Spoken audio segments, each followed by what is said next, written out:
আমি নামাজ পড়ি এবং হস্তমৈথুনের ও বদভ্যাসে অভ্যস্ত। আমি চেষ্টা করি এমন এই জঘন্য পাপ থেকে নিজেকে বের করতে, কিন্তু যতবারই অপরাধ করি ততবার চেষ্টা করি এবং তওবা করি।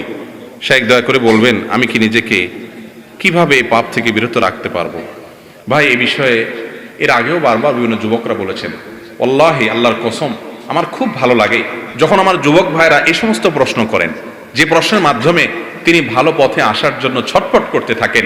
শয়তানের সাথে পারেন না, ইবলিস তাকে অন্যায়ের পথে, হারামের কাছে নিয়ে যায়। তিনি চান একটু আসার জন্য। আল্লাহ তাআলা আমার এই ভাইদেরকে সাহায্য করুন। আল্লাহ আমাদেরকে হারাম থেকে বের হয়ে আসার মতো ঈমানি শক্তি দান করুন। ভাইরা আমার, গুনাহ তো আমরা সবাই কম বেশ করি। কয়জন আছেন গুনাহ করার পর গুনাহ থেকে বাঁচার জন্য ছটফট করেন, তওবা করার জন্য? তো এই সমস্ত ভাইরা যারা তওবার জন্য ছটফট করেন, আমি তাদের ব্যাপারে সুধারণা রাখি, আমার আল্লাহ তাদেরকে তওবার তৌফিক দিবেন ইনশাআল্লাহ।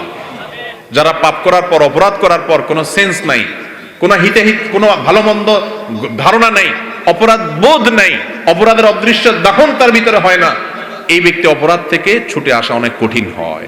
অপরাধ করতে করতে অপরাধের ব্যাপারটাতে এতটা বেপরোয়া হয়ে যায়, তার কাছে অপরাধ দাইলবাত হয়ে যায়। এটা খুব ডেঞ্জারাস আলামত। তওবা নসিব হয় কম, চোখের পানি ফেলেন যে আল্লাহ, পাপ তো করি করি, তোমার কাছে দিলটা নরমও হয় না। আল্লাহ আমাদেরকে গুনাহ থেকে সরে আসার তৌফিক দান করুন। হস্তমৈথুনের এই গুনাহের সাথে আমাদের অনেক ভাইরা জড়িত, অনেক ভাইরা জড়িত। অনেক ভালো কাজ আছে, কিন্তু এখান থেকে বাঁচতে পারে না। ভাই, এক নম্বর কথা হলো, মোবাইল থেকে সমস্ত খারাপ জিনিস ফরম্যাট করে ডিলিট করে দেন।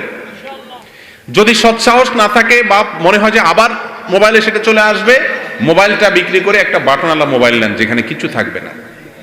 একটু কঠিন হবে, কিন্তু হিম্মত করে আল্লাহর জন্য ত্যাগ করেন না। একটু ত্যাগ করলে, প্রিয় মানুষের জন্য ত্যাগ করলে ভালো লাগে, আল্লাহর জন্য ত্যাগ করলে আপনার ভালো লাগে কাজ করবে।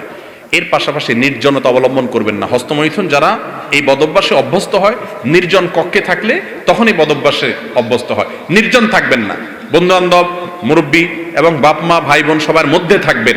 একাকিত্ব অবলম্বন করবেন না, কারণ একাকিত্ব হলে শয়তান এটা করায়। বেশি না, 2-4 মাস যদি একটু কষ্ট করে, স্ট্রাগল করে মোবাইল টোবাইল, ফেসবুক, ইউটিউব এগুলো থেকে সরে থাকতে পারেন, হারাম সম্পর্ক থেকে দূরে থাকতে পারেন।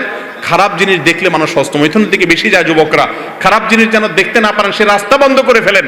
বেশি না, 1টা মাস এক্সারসাইজ করেন, ইনশাআল্লাহ বদভ্যাস দূর হয়ে যাবে। আর আল্লাহর কাছে দোয়াও করবেন, চোখের পানি ফেলবেন, মালিক আমি সরে আসতে চাই, তুমি সাহায্য করো। আল্লাহ তাআলা আমাদেরকে সেরকম হিম্মত এবং শক্তিশালী দান করেন। মানি।